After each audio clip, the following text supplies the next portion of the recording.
మనం జీవితాంతం సంపాదించుకున్నటువంటి కీర్తిని, పరువు ప్రతిష్టలని మనం చేసే ఒక చిన్న ఎదో పని, మనం నోరు జరి వాగి ఒక పనికిమాలిన కోత మొత్తం సమాజ్ చేసి పడేస్తాయి. గణేష్ గోల్డ్ తాకట్టులో ఉన్న బంగారాన్ని విడిపించి కొనబడును. సంప్రదించండి 9966651144. ఈరోజు సిదిరి అప్పలరాజు వైసీపీ హయాంలో మంత్రిగా చేశాడంటేనే ఇక వరస్ట్గా తయారైపోతారు, నో డౌట్. ఇంకా వైసీపీలో ఉన్నారంటేనే ఇంక దరిద్రంగా తయారైపోతారు, నో డౌట్. అయితే ఒక డాక్టర్గా ఉన్నటువంటి సిదిరి అప్పలరాజు ప్రాణం పోయాల్సిన మనిషిని చంపేశాడు. వాళ్ళ కొడుకు ఆరవ వర్మ గుద్దాడు దానయ్యని.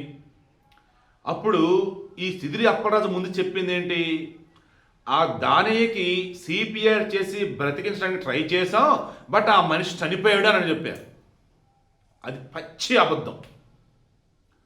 సిదిరి అప్పలరాజు చావు బతుకుల మధ్య దానయ్య ఉంటే ఆయన ఆసుపత్రికి తీసుకువెళ్తే బతికేవాడు. తీసుకెళ్లకుండా అలాగే వదిలేసి ఆయన కొడుకు ఆరవ వర్మ తీసుకొని ఆసుపత్రికి పోయాడు. ఈలోపు రోడ్డు మీద తీవ్ర గాయాలతో చావు బతుకుల మధ్య కొట్టుమిట్టాడుతున్నటువంటి పాపం దానయ్య ఇన్ టైంలో ఎవరి హెల్ప్ లేక చనిపోయాడు పాపం. ఆ దానయ్య కుటుంబం పేద కుటుంబం, పసి బిడ్డలు. అటువంటి దానయ్యని ఈరోజు సిదిరి అప్పలరాజు చంపటం కాదా? అది హత్య కాదా? ఒక డాక్టర్గా ఉన్నప్పుడు ఎదుటిన్న వాడు టెర్రరిస్ట్ అయినా రాక్షసుడైనా వాడికి ప్రాణం పోయాలి, వాడు చావు బతుకుల మధ్య ఉంటే. అట్లాంటిది దెబ్బ తగిలిన కొడుకుని ఆసుపత్రికి పట్టుకెళ్ళిపోయి చావు బతుకుల ఉన్నటువంటి మనిషిని వదిలేశారంటే అది హత్య కాదా? మీరే చెప్పండి. ఈరోజు జనాలు ఓస్తున్నారండి సిదిరి అప్పలరాజు, నువ్వు ఒక డాక్టర్వా, ప్రాణం విలువ తెలుసా నీకు అని చెప్పేసి. ఇందులో ఇప్పటి వరకు మొత్తం 6గురిని ఎక్యూజ్డ్లుగా చేర్చారు. నెంబర్ 1 ఎక్యూజ్డ్ 1 ఆరవ వర్మ యాక్సిడెంట్ చేసినాడు. నెంబర్ 2 సిద్ధార్థ, ఇతనెవరు? గుద్దింది ఆరవ కాదు నేను అని చెప్పి లొంగిపోవటం, బండి నాదే అని చెప్పటం. ఆ తర్వాత పిచ్చి పిచ్చి ఏదో చిన్న చిన్న కేసులు పెట్టి అతను బయటకు వదిలేశారు. సో ఎక్యూజ్డ్ 2 వచ్చేసి సిద్ధార్థ్. ఇక ఎక్యూజ్డ్ 3 వచ్చేసి సిదిరి అప్పలరాజు. సాక్షులను తారుమారు చేయటం కావచ్చు, అదేవిధంగా సాక్షుల్ని బెదిరించడం కావచ్చు, అండ్ తప్పుడు స్టేట్మెంట్లు ఇవ్వడం కావచ్చు. అక్కడ ఆయనని బ్రతికించడానికి ట్రై చేశానని చెప్పి బ్రతికించడానికి అవకాశం ఉన్నా కానీ వదిలేసి అతను చనిపోవడానికి కారణమైంది సిదిరి అప్పలరాజు.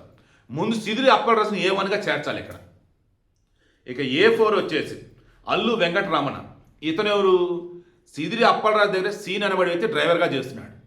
యాసిడ్ చేసింది సీను వచ్చి లొంగిపోతాడు, అతను అదుపులోకి తీసుకోండి అని చెప్పేసి పోలీసులు గైడెన్స్ ఇచ్చింది ఇతను Allu Venkataramana, accused 4. Next accused 5 వచ్చేసి నర్తు వెంకటరమణ. ఇతనేం చేశాడు? అసలు గుద్దింది సిదిరి అప్పలరాజుకి కొడుకు కాదు, సిదిరి అప్పలరాజుకి సంబంధమే లేదు, వేరే వాళ్ళు అంటూ ఈ దానయ్య వాళ్ళ కుటుంబం దగ్గరికి వెళ్ళిపోయి డీల్ మాట్లాడాడు. ఏం డీలు? కేసు ఏం పెట్టవద్దు, ఇక్కడతో క్లోజ్ చేసేసుకోండి, మీకు కాంపన్సేషన్ ఇస్తారు అని మాట్లాడుతూ ఈ దానయ్య వాళ్ళ అమ్మ చెప్పింది ఏంటిది? మా కోడలను వాళ్ళ ఇంట్లో పనిగా రమ్మన్నారు, పని మనిషిగా ఉండాలంటే అన్నారు. అంటే అదంతా మాట్లాడేది నర్తు వెంకటరమణ. ఇక్కడ అసలు కేసు మొత్తం డైవర్ట్ చేయటం అండ్ యాక్సిడెంట్ చేసిన మొత్తం ఎవరైతే మొత్తం దాచిపెట్టేసి అవతల బాధితుల దగ్గరికి వెళ్ళిపోయి డీల్ మాట్లాడతాం. ఇదంతా చేసింది నర్తు వెంకటరమణ. ఓకే, ఇక అతను A5. నెక్స్ట్ A6 వచ్చేసి గౌరీ త్యాడి. ఇతను సిద్ధార్థ వల్ల నాన్న. ఇతను సిదిరి అప్పలరాజుకి అనుచరుడు. ఇతను చేసింది ఏంటిది? అసలు ఏం జరిగింది ఏంటో మొత్తం తెలిసి కూడా అది మొత్తం దాచేసి ఆయన కొడుకుని ముందు పెట్టి కొత్త నాటకం ఆడాడు. ఏంటంటే అసలు వీళ్ళు మరలా ఈ సిదిరి అప్పలరాజు ఒక సెలబ్రిటీ అన్నట్టు, ఒక ఫెమిలియర్ పర్సన్ అన్నట్టు, ఫేమస్ పర్సన్ అన్నట్టు, ఇతని మీద అసలు అరెస్ట్ వారెంట్ ఏంటి, అరెస్ట్ చేయటం ఏంటి, జైల్లో పెడతాం ఏంటి అని చెప్పేసి ఈ సిదిరి అప్పలరాజు వాళ్ళ సతీమణి శ్రీదేవ మరి ఎవరు ఆమంటారు. ఏం మేడం, దాని మనిషిగాడా? దానిది కుటుంబం కాదా? దానిని మీ అబ్బాయి గుద్ది చంపాడా లేదా? మీ వాడు గుద్దాడు, చంపేసింది మీ ఆయన సిదిరి అప్పలరాజు. బతికించడానికి ఆస్కారం ఉన్నా కానీ ఒక డాక్టర్గా ఉండి వదిలేసి వెళ్ళిపోయాడండి. ఆయన మీద హత్య కేసు పెట్టాలా లేదా? తర్వాత మీ సిదిరి అప్పలరాజు చుట్టుపక్కల ఉన్న వాళ్ళు కేసును తారుమారు చేయడానికి బాధిత కుటుంబాన్ని వచ్చేసి నానా రకాలుగా ఇంకా డబ్బుకి లోపడతారు అన్నట్టు ఏదేదో చేసి ఏంటండి అసలు అది? ఇట్లాంటి వాళ్ళని బయట ఉంచాలా? సరే వీళ్ళందరూ వదిలేద్దామండి. జగన్మోహన్ రెడ్డి అసలు ఎంత తక్కువ మాట్లాడుకుంటే అంత మంచిది ఈ మనిషి గురించి. వైసీపీ ఈరోజు అడ్రస్ లేకుండా పోయింది. నామరూపాలు లేకుండా వైసీపీని బొంద పెడుతున్నాడు ఈ జగన్మోహన్ రెడ్డి. ఏమండి, మీరు బాగా క్రాస్ చెక్ చేయండి. మన తెనాలలో గంజా బ్యాచ్ని పరామర్శించడానికి వెళ్ళాడు. నిన్న సిదిరి అప్పలరాజు దగ్గర కూడా ఆ కుటుంబాన్ని వైసీపీ వాళ్ళు వచ్చి పరామర్శిస్తారు, జగన్ వచ్చి పరామర్శిస్తాడు. వీళ్ళు చంపారా నాయన, వీళ్ళ ఇంట్లో ఎవరు చనిపోలా. అవతల దానే కుటుంబాన్ని కదా పరామర్శించాలి, పరామర్శించాడా? లేదు. దానే కుటుంబానికి సంఘీభావం తెలిపాడా? లేదు. సిదిరి అప్పలరాజు దగ్గర నుంచి అతని అమౌంట్ దానే కుటుంబానికి ఇప్పించడం లేదు. నిన్న కూడా వైసీపీలు మరలేమంటారు, దానే కుటుంబాన్ని పరామర్శించకపోగా, వాళ్ళకి సాయం చేయకపోగా, వాళ్ళకి అండగా ఉండకపోగా చంపినటువంటి సిదిరి అప్పలరాజు కుటుంబానికి వచ్చి అండగా ఉంటారు.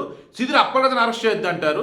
సిదిరి అప్పలరాజు మీద కక్ష కట్టారంటారు. ఎవరన్నా కక్ష కట్టింది? అసలు ఏపీ జనాలు ఈరోజు ఓస్తున్నారండి వైసీపీని.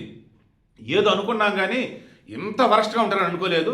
తప్పు చేసాం 39% ఓట్లేసి, తప్పు చేసాం 11 సీట్లు ఇచ్చి, నెక్స్ట్ టైం 2029 ఎన్నికల నాటికి వైసీపీ నామరూపం లేకుండా పోవాలి. ఒకవేళ ఉన్నా కానీ ఒక్క సీటు కూడా మేము ఇవ్వమని చెప్పేసి ఈరోజు వైసీపీ సపోర్ట్స్ కూడా చెప్తున్నారు లోపలే. ఎందుకంటే ఎవరికి ఓదార్పునివ్వాలి, ఎవరికి సపోర్ట్నివ్వాలి కూడా తెలియనటువంటి వ్యక్తి ఒక పార్టీకి నాయకుడే అని చెప్పేసి. ఎందుకంటే నేను చెప్పదలుచుకోలే. రిమైండ్ రిపోర్ట్ చూస్తే రక్తం మరిగిపోతుంది ఒక్కొక్కరికైతే. ఈయన ఒక డాక్టరా, ఈయన ఒక మనిషేనా అని చెప్పేసి, ఈయన ఒక మాజీ మంత్రి అని చెప్పేసి అన్యాయంగా దానిని చంపేశారండి. అవునా కాదో మీరే గుండె మీద చేసుకుని ఆలోచించండి.